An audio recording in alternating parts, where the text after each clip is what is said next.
పట్టణంలోని మహేంద్ర మేధరి సంఘం నల్లపోచమ్మ సేవా సమితి ఆధ్వర్యంలో నల్లపోచమ్మ దేవాలయంలో ఏర్పాటు చేయనున్న దుర్గా భవాని మాత చతుర్థ 4వ నవరాత్రి ఉత్సవాల కరపత్రాన్ని ఆవిష్కరించారు శాసనసభ్యులు డాక్టర్ సంజయ్ కుమార్. అంతకుముందు నల్లపోచమ్మ ఆలయంలో పోచమ్మ అమ్మవారిని దర్శించుకుని ప్రత్యేక పూజలు నిర్వహించారు. జగిత్యాల శాసనసభ్యులు డాక్టర్ సంజయ్ దుర్గామాత నవరాత్రి ఉత్సవాల సందర్భంగా వసతుల కల్పన కోసం ఎమ్మెల్యేకి మేధరి సంఘం సభ్యులు వినతి పత్రం అందజేయగా సానుకూలంగా స్పందించిన ఎమ్మెల్యే మున్సిపల్ ద్వారా వసతులు కల్పిస్తామని హామీ ఇచ్చారు. కార్యక్రమంలో కౌన్సిలర్లు తోట మల్లికార్జున్, కూతురు రాజేష్, మహేంద్ర, జిల్లా అధ్యక్షుడు గంగాధర్, పట్టణాధ్యక్షుడు గంగారాం, నాయకులు ఏనుగుల రాజేందర్, కోసరి రవి, చింత రమేష్, భీమయ్య, ప్రవీణ్, రాజు, మహేంద్ర మేధరి సంఘం సభ్యులు, నాయకులు తదితరులు పాల్గొన్నారు.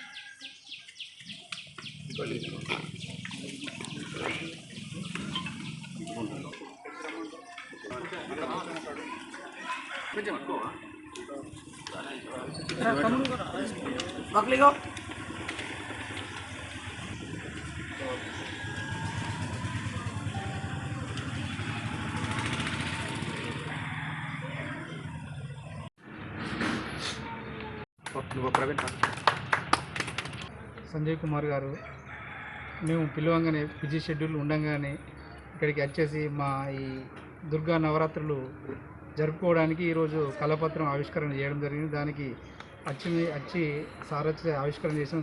సార్ ఇంకా మంచి కార్యక్రమానికి వచ్చి మమ్మల్ని ఆశీర్వదిస్తున్నందుకు చాలా సంతోషిస్తున్నాము. తరతరాలుగా వస్తున్న అమ్మవారిని సార్ ఇట్లా వచ్చి ప్రతిసారి మమ్మల్ని ఇట్లా ఆశీర్వదించడం అదృష్టంగా భావిస్తున్నాము. ప్రసిద్ధిగాంచిన నల్లపోచమ్మ ఆలయానికి ఈరోజు పొద్దున్నే రమ్మని నన్ను ఆహ్వానించి పూజలు చేయించిన మా మహేంద్ర మేధరి సంఘ మిత్రులందరికీ, అదేవిధంగా పాల్గొన్న గౌరవ కౌన్సిలర్స్ రాజేష్ గారికి, మల్లికార్జున గారికి, నా తోటి కార్యవర్గ సభ్యులకు అందరికీ కూడా ధన్యవాదాలు. చాలా సంతోషం. ఒక పవిత్ర కార్యక్రమానికి ఈరోజు ఉదయాన్నే నన్ను ఆహ్వానించారు. మనకు విగ్రహ ప్రతిష్ట ఉంటుంది, ఉత్సవాలు కూడా జరుపుతాయి. దాని రమ్మని చెప్పి నిన్న సాయంకాలం కోరాను. నేను మరి ఏ సమయానికి వచ్చినా పర్లేదు, మీరు కుటుంబ సభ్యుల్లాగా యంత్రం ఉన్నా మంచిదే, వచ్చి రాగానే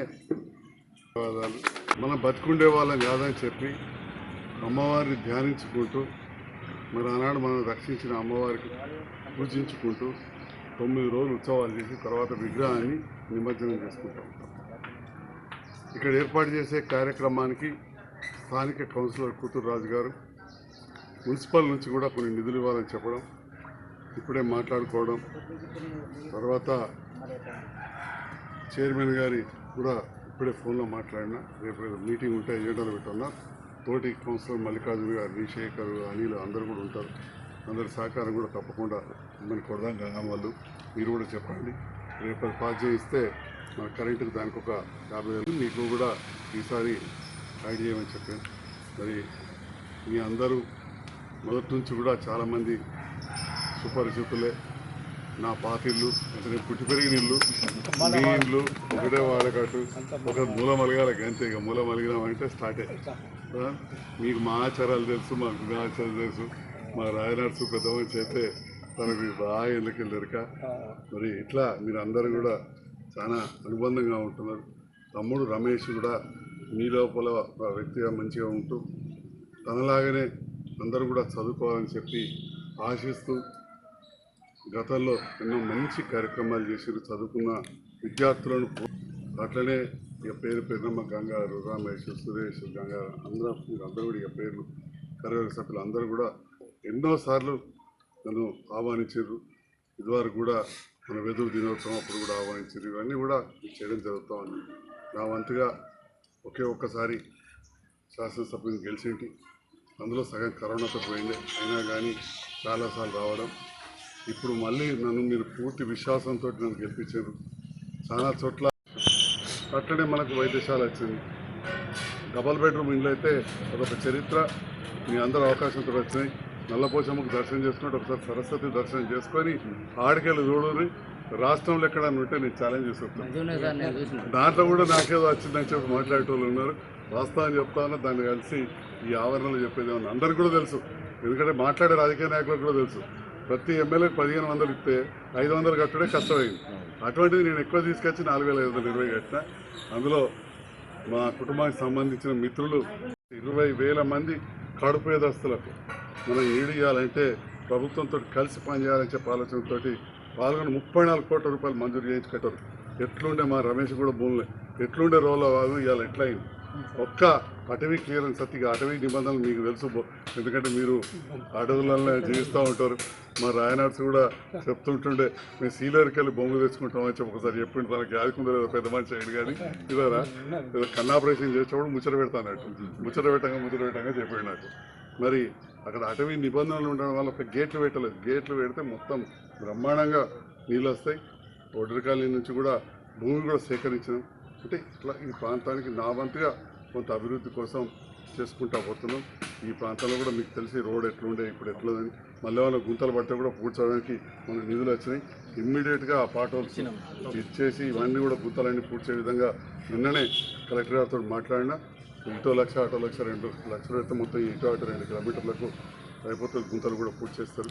అదేవిధంగా శంకులపల్లి రోడ్డు కూడా చాలా గుంతలు ఉన్నాయి. కొంతవరకన్నా మనం చేసుకోవాలి. కొద్దిగా కరువులో ఉన్నాం.